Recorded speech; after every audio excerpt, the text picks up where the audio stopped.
안녕하십니까. YTN 라디오 출발새 아침 황보선입니다. 벌써 8월의 마지막 날이 됐습니다. 올해는 코로나19에 움츠러든 몇 억 달이 이제 지나고 있습니다.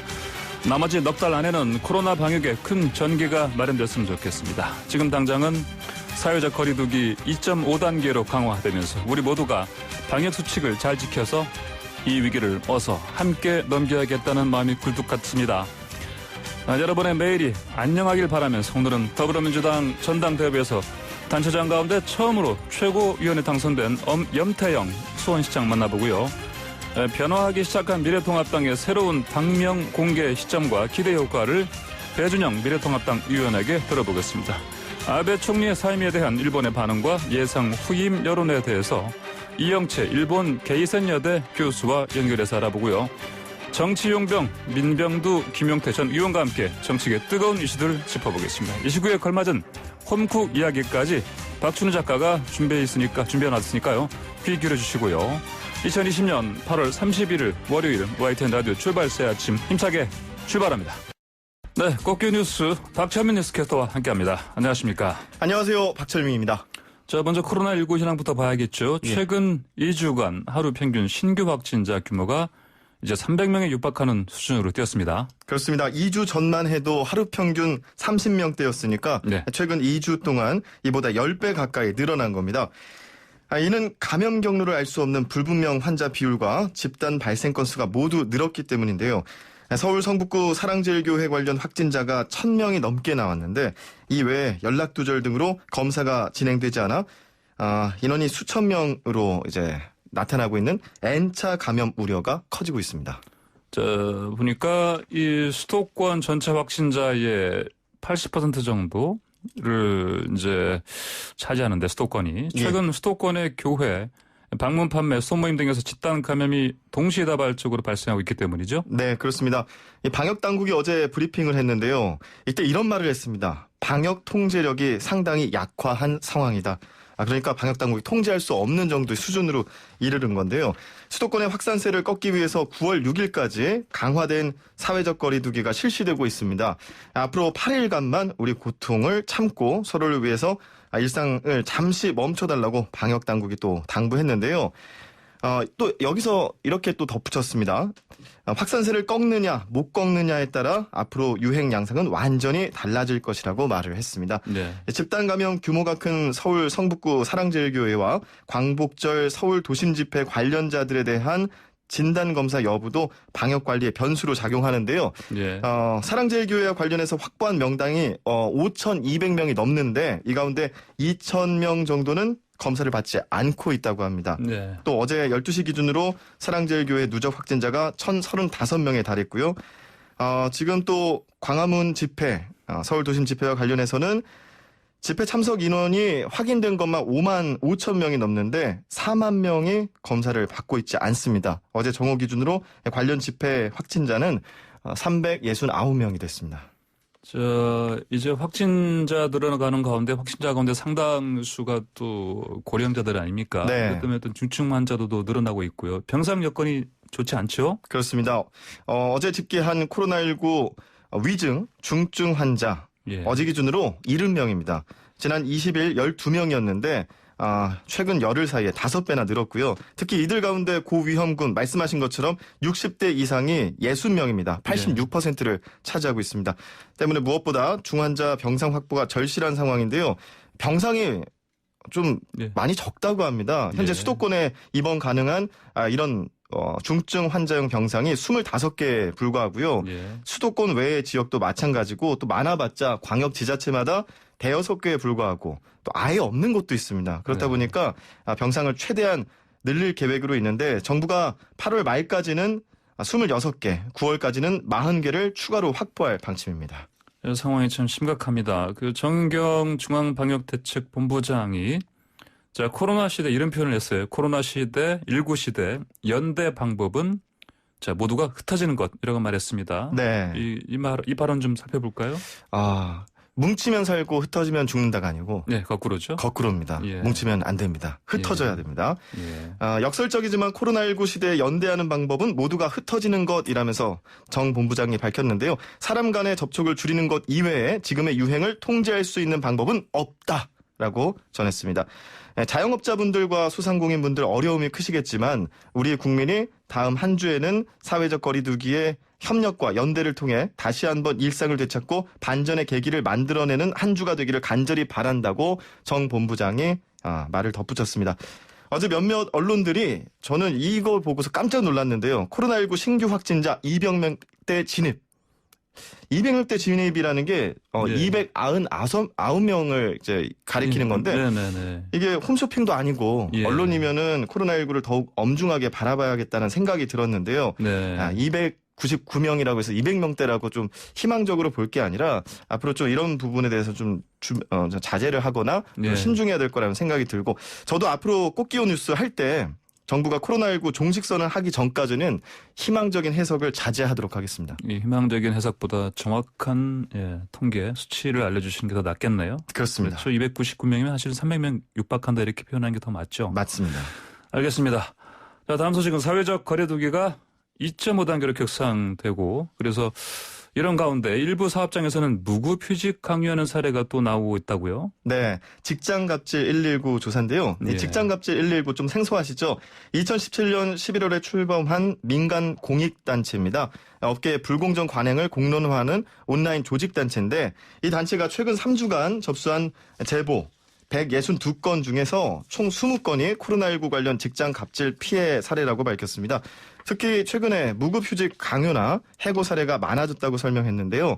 이 단체 관계자는 사회적 거리두기 2.5단계로 음식점이나 카페 등에서 사업장 영업에 차질이 있는 것은 맞지만 영업 자체가 불가능한 것은 아니라면서 노동위원회의 승인을 받지 않은 이상 휴업 시 노동자들에게 휴업수당을 지급해야 한다고 지적했습니다. 다만 헬스장 등 집합금지된 실내체육시설은 불가항력으로 인한 휴업이기 때문에 근로계약서, 취업규칙에서 별도로 정하지 않는 이상 휴업수당 지급 의무는 없다고 설명했습니다. 네, 그런데 이 사회적 거리두기 2.5단계로 강화되면서 특히 자영업자분들 생계 걱정이 큽니다. 네, 그렇습니다. 직장갑질 119, 최근 코로나19 재유행이 조만간 해고 대란으로 이어질 수 있다고 정부 지원 강화를 요구했는데요. 이 단체는요, 코로나19가 유행한 3월 이후에 6개월간 고용유지지원금에 따른 유급휴가, 또 이후에 무급휴가 1개월이 종료되는 10월부터 예. 대량 해고가 현실화할 것이라고 주장했고, 제가 주변에도 또 사업하시는 분들이 꽤 있어서 예. 물어보니까 다들 비슷한 이야기를 이전부터 해왔거든요. 고용유지지원금이 끊기면 인건비 감당이 막막하다는 이야기가 대부분이었는데 정부가 해고 실태를 전수조사하고 영업제한 사업장 휴업 급여 지원이나 고용유지지원금 연장 등의 방안을 마련할 필요가 있어 보입니다. 자, 다음 소식 보겠습니다. 북한의 대외 선전용 유튜브 계정에 과거 간첩들한테 지령을 보내던 이른바 그 난수 방송에 올라왔다가 사라지는 일이 있었죠. 네, 그렇습니다. 난수 방송 좀 생소하실 겁니다. 이것도. 암호 방송이라고도 하는데요. 행정기관, 특히 각종 정보기관이 현장에 있는 요원에게 전하는 내용을 담은 숫자나 문자 등을 조합한 난수 형태의 암호를 부르는 형태의 방송입니다. 비공식적으로 운영되고 출처 불명의 방송인데요. 그제 오전에 북한의 대외용 라디오 매체인 평양방송의 유튜브 계정에 이 난수 방송이 올라왔다가 저녁쯤에 삭제됐습니다. 그런데 정작 이 영상이 지난해 국내 보수단체가 만들었던 가짜 동영상을 편집한 것으로 밝혀지면서 논란이 일고 있습니다. 이 보수 유튜브 계정 전대협이라는 이름인데요. 제가 좀 들어가 봤습니다. 어제 저녁 9시쯤에 직접 이 영상을 찾아봤는데 해당 영상이 유튜브 계정에는 없었습니다. 삭제됐는지 찾을 수가 없었고요. 이게 지금 언론에서는 이렇게 얘기합니다. 지난해 7월 각종 숫자 조합을 불러주는 영상이 여기에 올라왔는데 이것과 같은 영상이라는 거고 이 영상을 이렇게 이제 언론 보도는 이렇게 얘기하고 있는데 지금부터 710호 탐사대원들을 위한 원격 교육대학 정보기술 기초복습 과제를 알려드리겠습니다. 라는 말로 방송을 시작합니다. 그리고 이후에 몇 페이지 몇 번 등의 의미를 알 수 없는 숫자를 낭독하다가 여기는 평양입니다 라고 끝나는데요. 이게 마치 제가 좀 몇 개를 들어봤는데 공포 영화에서 나올 법한 스산한 방송입니다. 뭐 예. 배경음악 좀 깔리고요. 예. 무미건조한 숫자만 계속 나오는데 오늘 새벽에 좀 이 내용 준비하려고 했다가 좀 예. 무서웠습니다. 예, 그래요. 예. 자, 근데 이 난수 방송으로 뭐 실제로 그는 북한의 대선 전용 유튜브 계정 통해서 뭐 간첩들에게 지령이 전달된 걸로 봐야 됩니까? 예, 영상 내용이 이미 지난해 보수 유튜브에서 공개된 것과 같은 내용이라는 점에서는 실제 난파 공작원의 지령 전달을 위해서 제작한 영상은 아닌 것 같다라는 네. 분석이 나오고요. 두 가지 해석이 존재하는데요. 먼저 평양방송 유튜브 계정이 실제로 북한이 운영하는 것이라면은 유튜브 계정이 해킹된 것이다라는 그런 첫 번째 해석이고 다음으로 평양방송 계정을 애초에 북한 당국이 운영하고 있지 않을 가능성도 있다라는 해석입니다. 미국의 한 북한 전문가는 평양방송 유튜브 채널은 북한이 운영하는 게 아니라면서 멕시코에서 만들어진 가짜 계정이라고 주장했습니다. 또 북한이 간첩들과 온라인으로 소통하는 수단에는 유튜브보다 훨씬 좋은 것들이 있다고도 덧붙였습니다. 자, 그러면 이렇게 난수 방송을 혹시 유튜브로라도 듣게 되면 국가보안법 저촉됩니까? 그렇지 않습니다. 그렇다면 저도 법에 저촉되는 예. 건데요. 만약 불법이라면 이렇게 제가 몇 번 검색한 것만으로도 쉽게 찾아볼 수 있는 유튜브에 영상이 존재할 수 없을 거고요. 예. 난수 방송은 여느 그 라디오 방송이 그렇듯이 공개 방송입니다. 대부분 단파 라디오 AM으로 많이 아실 텐데 예. 이 주파수로 전파가 되고요. 암호를 풀려면은 이 코드북이라는 게 있어야 돼서 내용도 절대 알 수가 없습니다. 그래서 우리 청취자분들은 난수 방송을 찾아 듣지 않으셨으면 좋겠고요. 왜냐하면 너무 무섭거든요. 네. 네, 또 괜히 이상한 사람으로 오해 살 수 있으니까 YTN 라디오 들으시고요. 특히 출발 새 아침 꼭 들으십시오. 네, 알겠습니다. 자, 마지막 소식. 저 3살 아이가 그 연줄에 감겨서 하늘로 둥 떠다닌다는 그런 내용이 들어왔네요. 우리나라 소식은 아니고요. 네, 어제 대만에서 있었던 일입니다. 예. 3세 여아가 연에 감겨서 공중을 떠다니다가 구조된 건데요.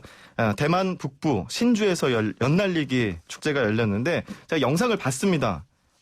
이게 정말 깜짝 놀랐는데 예. 살구색 기다란 연을 사람들이 띄우기 위해서 잡고 있다가 구호와 함께 연을 띄우는데 그 끝에 아이가 연에 감겨서 날기 시작합니다. 네. 꽤 높은 높이까지 이제 올라가는데 강한 바람을 타고 연과 함께 최소 수미터 상공으로 솟구쳤다가 이리저리 어지럽게 날아다니고요. 이 아이는 연의 꼬리 부분에 목이 감긴 것으로 보입니다. 예. 지상에 있던 사람들이 소리를 지르고 연줄을 당겨서 아이를 착지시키려고 했지만 30초 동안 아이가 이제 공중에 있었고요. 다행히 바람 강도가 약해지면서 아이는 땅으로 내려왔고 다행히 큰 부상은 없었다고 전해집니다. 3살 여자아이였고 몸무게가 13kg 정도였다고 하는데 저희 딸이 생후 19개월인데 그 정도 하거든요. 예. 바람이 강할 때는 아이들 외출하는 것도 자제해야 할 것 같고요. 조만간 우리나라의 그 태풍 마이삭이 또 영향권으로 진입하지 네네. 않습니까? 태풍에 각별한 주의가 필요해 보입니다. 네, 오늘의 꼭기운 뉴스 브리핑 잘 들었습니다. 감사합니다. 고맙습니다. 네, 지금까지 박철민 뉴스캐스터였습니다. 네, 지난 토요일에 더불어민주당의 전당대회가 비대면으로 실행됐습니다. 이낙연 당대표와 김종민, 염태영, 노웅래, 신동근, 양양자 최고위원이 2년간 당을 이끌어 나가게 됐는데 자, 오늘은 이들 가운데 염태영 수원시장과 연결해서 소감 들어보겠습니다. 염 시장님 안녕하십니까? 예, 안녕하세요. 수원시장 염태영입니다. 네, 지방자치단체장 가운데 처음입니다. 처음으로 최고위원으로 이제 선정되셨는데 예. 자, 전당대회 치르시고 당선되신 소감 좀 먼저 말씀해 주십시오. 예, 원외 인사, 특히 자치단체장으로서는 정당 역사상 처음으로 최고위원 선출직 최고위원이 됐습니다. 예. 전국에서 뜨겁게 성원해 주신 모든 분들께 감사를 드립니다. 저도 지금까지 많은 선거를 치러왔는데요. 이번 선거는 정말 특별한 의미로 다가왔습니다. 저 하나만의 승리가 아니라 우리나라 지방자치 30년 성과와 결실이고 또 함께 뛰어준 전국의 모든 당원, 대의원 그리고 풀뿌리 정치인 모두의 승리라고 생각하기 때문입니다. 앞으로 최고위원 선거운동 기간 동안 약속드렸던 거 반드시 실천하도록 하겠습니다. 네, 이번에 그 득표를 보니까요. 2위입니다. 예. 근데 2위인데 특히 이 안에 그 분포를 보니까요. 특히 그 대의원들 표를 많이 얻으신 걸로 나왔죠. 예. 그렇죠. 이게 어떤 걸 의미합니까? 대의원들은 우선 우리 민주당 사정에 아주 밝고요. 예. 민주당의 방향이라든지 앞으로의 과제에 대해서 누구보다도 깊은 고민을 갖고 계신 분들이라고 생각합니다. 네. 애정이 많죠. 그 중에서도 이제 전국의 지방자치단체장, 또 광역의원, 지방의원 같은 또 풀뿌리 정치인들이 있습니다. 네. 이분들이 이제 최고위원 안에 그 국회의원이 아닌 풀뿌리 정치인도 함께 들어가야 된다 하는 그런 그 열망이 아주 높았고요. 예. 전국 곳곳에서 내가 염태형이다라는 심정으로 더 적극적으로 주변 당원들에게 저를 알리고 설득해 주신 분들이 많습니다. 예. 지역 곳곳에 산재 있는 자치와 분권이 그런 성과와 열망이 저를 통해서 분출한 거라고 이렇게 생각을 합니다. 예. 자, 구체적으로요, 이제 자치단체장 출신 첫 최고위원이 되셨는데, 그렇다면 예. 이에 대한 기대도 클 것 같습니다. 그 구체적으로 예. 뭐 어떤 일을 좀 하고 싶으십니까? 우리 정부 직한 이 국정 과제들을 추진하는 데 있어서 예. 그 현장의 소리 또 지역의 소리를 대변하려고 합니다. 지역의 풀뿌리 네트워킹을 통해서 현장성을 접목하는 것이라고 말씀드릴 수 있는데요. 구체적으로는 이제 전국의 풀뿌리 정치인들의 자발적 조직이 있습니다. 예. 약자로는 KDLC, 우리말로는 전국 자치분권 민주지도자회의라고 할 수 있는데 이런 것을 통해서 거기에 전체 회원만 한 2,400명이 넘게 되는데 예. 전국 곳곳에 지역의 현장의 목소리를 제대로 담아내서 중앙정치와 소통할 수 있도록 할 겁니다. 집권당이 펼치는 모든 정책에 현장이 디테일이 살아있도록 그렇게 하겠다 하는 말씀 드리고요. 또 국회 내에도 지방자치에 대한 경험을 갖고 있는 많은 국회의원들이 포럼 자치화 균형이라는 그 연구 모임을 만들었습니다. 이 안에서 이제 분권형 국정운영 기틀을 만드는 각종 입법 과제들 강력하게 추진하는데 저도 한몫하도록 하겠습니다. 네, 알겠습니다. 자, 이번에 전당대회에서 이제 이낙연 당대표가 물론 예상됐습니다만은 당대표는 당선됐습니다. 네. 자, 야당에서는 이제 대야 협치를 기대하는 분위기입니다. 예. 이낙연 당대표가 이끄는 민주당 어떤 모습이 돼야 될까요? 그분 그 코로나 국난 극복에 있어서도 아주 큰 그 성과와 또 리더십을 보여주셨다고 생각하는데 네. 이번 야당과의 관계도 좀 더 신축적으로 또 대응하지 않겠나 싶고요. 개혁 과제는 개혁 과제대로 분명히 처리를 하고 그 대신 또 많은 부분에 네. 그 야당과 협의를 통해서 협치하는 모습을 보여주실 거다 하는 기대를 갖고 있습니다. 예. 자, 이제 염태영 시장께서 최고위원이 되면서 정당의 미래를 위해서 자치 분권으로 바꿔야 한다고 말씀하셨는데 구체적으로 어떤 개편 필요하다고 보십니까? 사실 지금 그 우리나라 국정 운영 시스템이 중앙 집권적 시대의 그런 방식을 여전히 못 바꾼 것들이 대부분입니다. 예. 지방자치 30년을 통해서 많은 부분이 바뀌었습니다.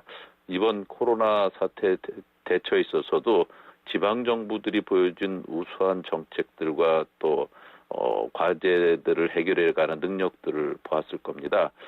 이를테면 정부 재난지원금보다 더 먼저 나온 것이 긴급재난 기본소득이나 또 긴급재난 지원금들이 각 지방정부별로 먼저 있었습니다. 예.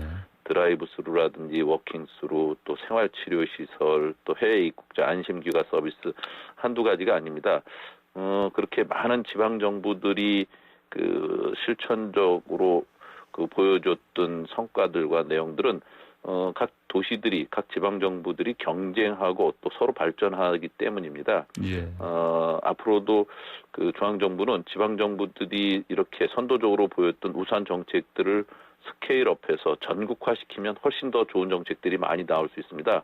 그러니까 중앙 중심의 사고를 이제 버리고 예. 지역에서 그 우수한 성과들을 보다 그 수평적으로 소통하고 확대하는 긴밀히 네트워크를 해서 현장에서 문제를 푸는 방식을 그 갖고 중앙의 운영 시스템을 좀 바꾸면 훨씬 더 그 효율적이고 또 효과적으로 정책들을 할 수 있다. 이런 것들을 강조해서 국정의 운영 방식 또 당의 운영 방식을 현장 중심 또 현장과 긴밀히 소통하는 구조로 바꾸는 것이 꼭 필요하다 하는 생각을 합니다. 예. 자, 원외 인사시지만 단체장이라서 그 민생을 직접적으로 이렇게 체감하시는 부분이 많을 수밖에 없죠. 예.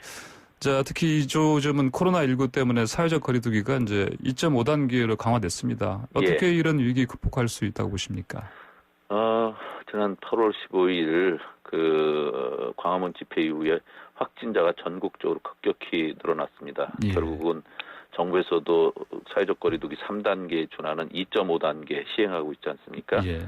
아마 이것으로 인해서 경제적 타격과 또 다양한 문제가 굉장히 많이 발생할 겁니다. 그렇지만 한편으로 신속한 방역 또 단호한 대처로 더 이상 확산은 나가야 되죠. 예. 어제도 이제 일요일이어서 각 종교 기관들이 많은 위험성을 갖고 있는 것에 대한 우려를 했습니다만은 우리 시도 이제 이런 종교 시설이라든지 고위험 시설에 대한 점검이라든지 방역 수칙 준수 여부에 대해서 전 행정력을 동원해서 점검하고 또 확산을 막도록 하고 있습니다. 예. 아마 모든 국민들 힘드시겠지만 지금은 이렇게 방역 수칙을 분명히 따라주는 것, 마스크 쓰기를 비롯해서 최소한 개인 수칙을 지켜주시는 것들이 더 이상 심대한 경제적 타격을 막는 방법이다 하는 생각 갖고 협조해 주시면 고맙겠습니다. 네, 이제 경기 지역에서도 신규 확진자 계속 나오고 있습니다. 예. 이제 염 시장께서는 이런 말씀하셨죠. 고의로 방역을 방해하고 법을 위반한 사람 무관용 원칙으로 조치하겠다. 예. 이런 말씀하셨죠. 어떤 의미입니까? 지난 3월 신천지 교회발 코로나 확산 때 이분들은 신분을 숨기고자 해서 문제가 됐지 방역도 이를테면 감염 경로 또 의료기관 협조 이런 것은 그렇게 큰 문제가 되지는 않았는데 예. 이번 사랑제일교회 신도들이라든지 광화문 집회 참석자들은 너무도 당당하게 협조를 거부하거나 또는 허위 가짜 뉴스로 방역 지침을 의도적으로 교란하고 있습니다. 예. 이런 분들이 많기 때문에 저희로서는 이렇게 되면 속수무책으로 확산 가능성을 방치하게 되는 거거든요. 예. 그래서 이렇게 감염병 예방 지침을 정면으로 위반한 사람들 절대 용납할 수 없다. 그래서 법적 조치도 분명히 하고 구상권 청구에도 예외나 관용 없이 하겠다 하는 것으로 분명한 책임감을 지도록 하고 있습니다. 예, 이렇게 무관용 법적 조치를 만약에 계속하면 이런 코로나19 확산에 어떤 효과를 줄 수 있을까요? 어떻게 보십니까? 실제로 지금 이제 우리 시에서도 드러난 사례에 의하면 타 지역 멀리 사는 사람이 그 지역에서 확진이 되면 예. 자기들이 신변의 위협을 받거나 아니면 또 가짜로 확진됐다고 하는 이런 식의 가짜 뉴스들을 퍼쳐서 멀리서 와서 우리 시에서 확진 판정을 받고 가는데 예. 그 이행 과정 특히 이동 간에 무수히 많은 감염의 가능성들을 안고 있는 거죠. 이렇게 위험하게 하면 안 됩니다.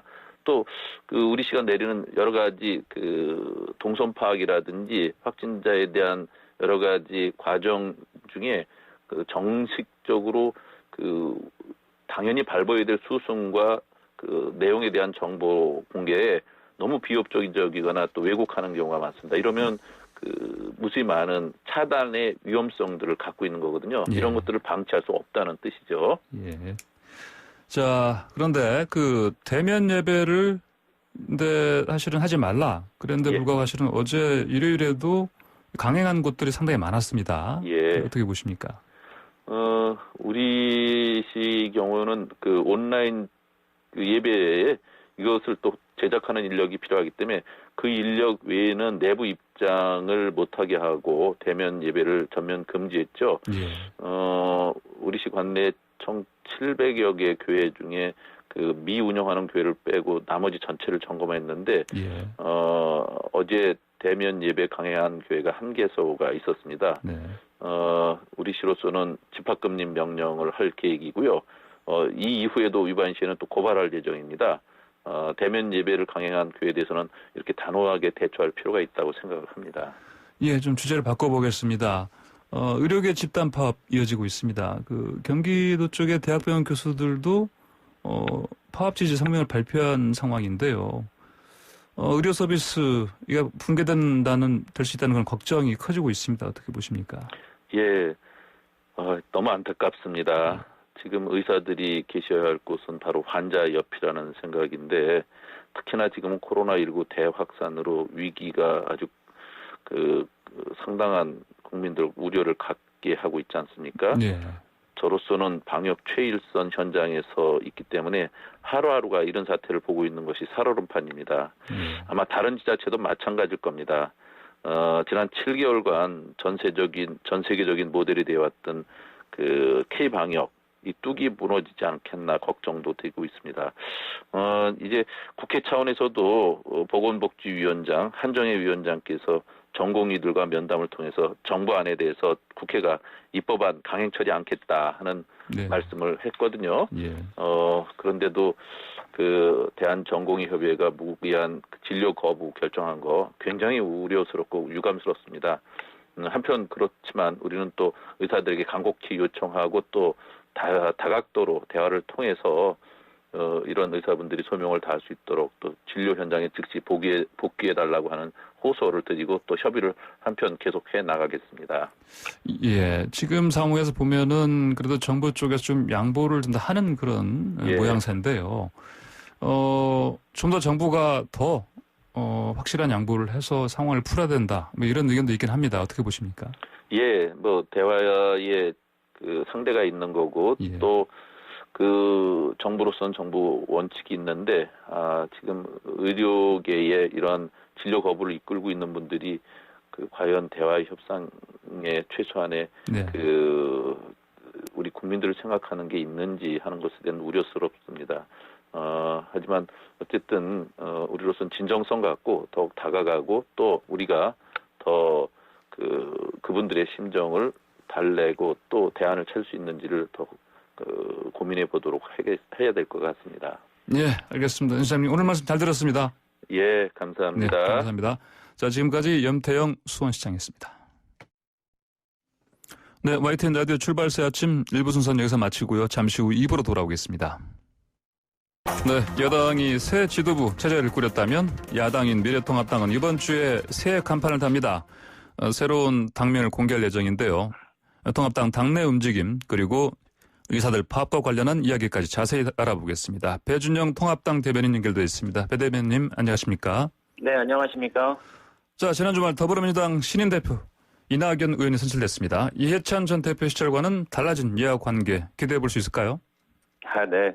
저 이해찬 전 대표 시절의 21대 국회는 이 청와대 지휘방침에 따라 국회에서 3차 추경도 부동산 입법도 이 군사작전처럼 진행됐습니다. 예. 네, 그래서 법사위 장악이 마치 전쟁 교두보 점령하는 것 같았는데, 그래도 결과가 좋다면 다행일 텐데, 국정 지지도는 낙하하고, 결과적으로 단 한 차례도 토론을 거치지 않은 부동산 입법 등이 벌써 논란이 되고 많은 부작용을 낳고 있지 않습니까? 그래서 이번에 이낙연 대표님의 선출을 진심으로 축하드리고요. 이낙연 대표님은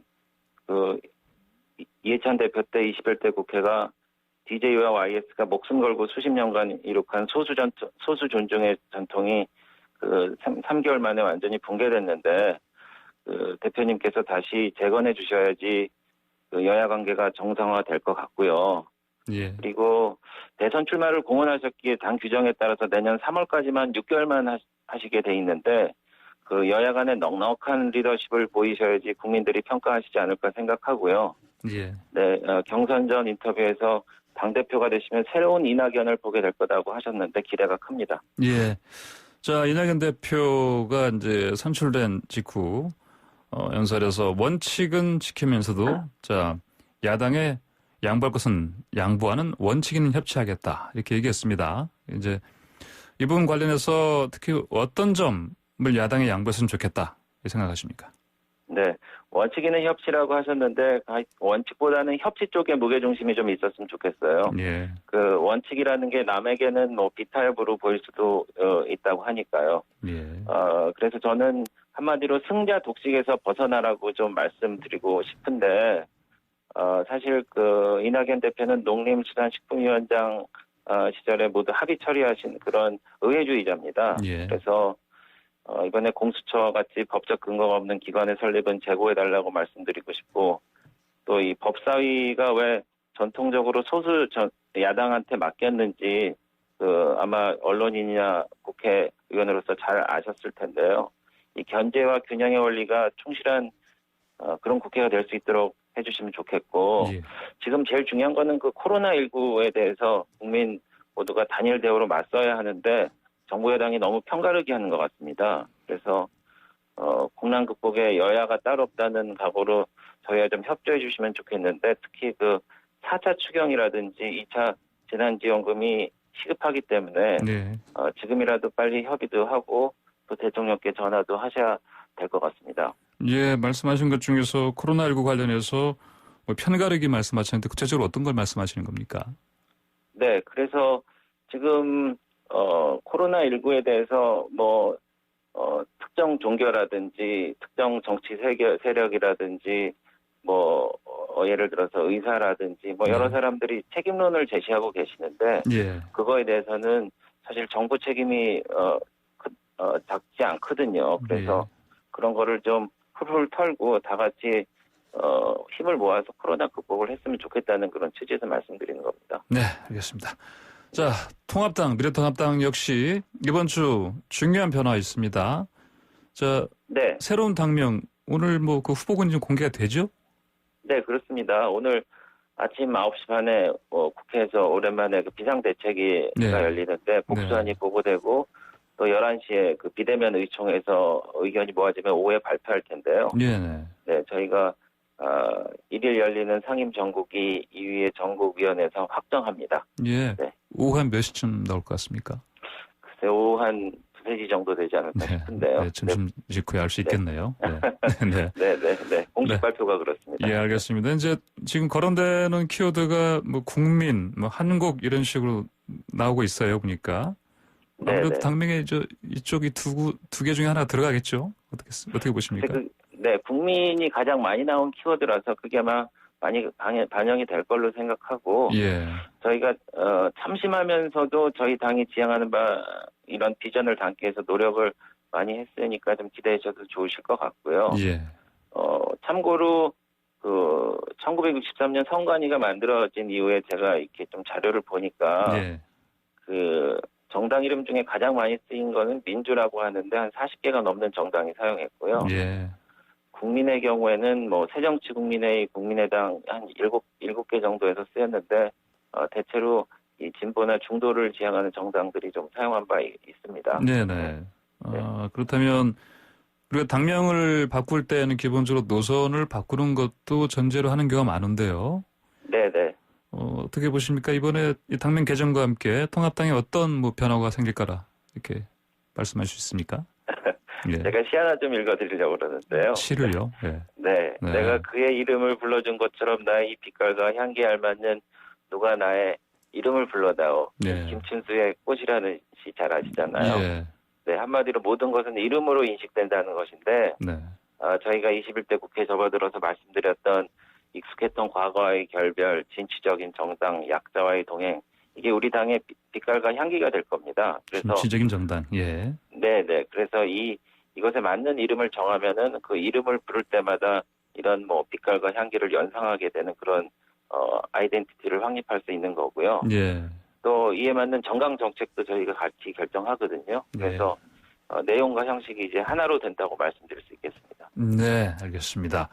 자, 그러면 이제 말씀하신 대로 이제 거론되는 당명 그 키워드로 들어가는 것도 하나가 이제 국민, 한국인데 특히 이제 이 국민 이 부분은 그간 이제 여러 당에서 주로 뭐 진보, 중도를 표방하는 당에서 쓴 적이 많아요. 근데 이제 방금 말씀드린 대로 어떤 진취적인 정당으로 가겠다 이런 말씀하시면 아무래도 중도 쪽 표심 확장에 또 목표를 두는 방향으로 가지 않을까 이런 뭐 예상도 나오는데요.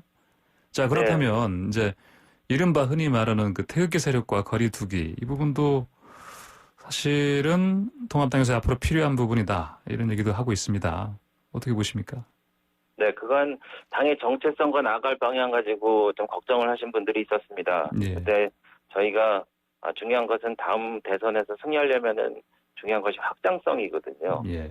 그래서 확실한 거는 저희가 변하지 않고서 저희가 정권을 창출할 가능성은 0-0라는 것입니다. 네. 그래서 우리 당이 정권을 창출해야만 지금의 국가적 위기를 극복하고 자유민주주의를 뜻을 펼칠 수 있다는 거는 그 태극기 세력을 포함해서 현 정권의 비판적인 사람들이 공감하는 내용이거든요. 예. 그래서 저희가 전국 정당, 수권 정당이 되려면은 이 전 지역의 고른 지지도 받아야 되고 전 계층의 고른 지지를 뭐 추구해야 되는 것은 뭐 당연하다고 생각하고요. 예.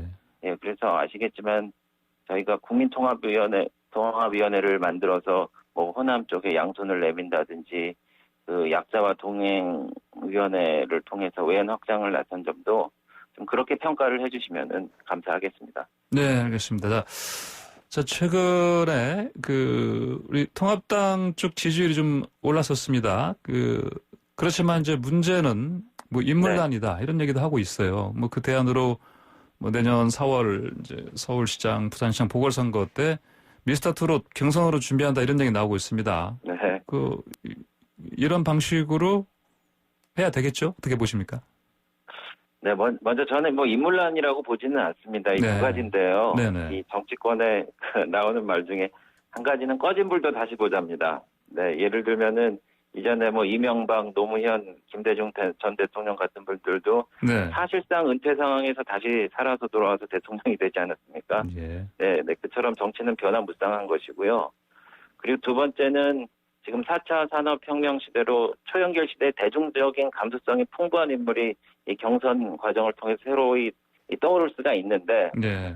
그래서 국민 참여 방식의 미스터 트롯 방식의 경선도 얘기를 하는 건데 그 과정을 통해서 말하자면은 스타가 탄생하는 것이죠. 예. 그래서 제가 이 말씀을 좀 안 드릴 수가 없는데 내년 4월 지방 보궐선거는 서울, 부산 모두 이 여당의 권력형 성추행 사건에서 비롯된 보궐선거고요.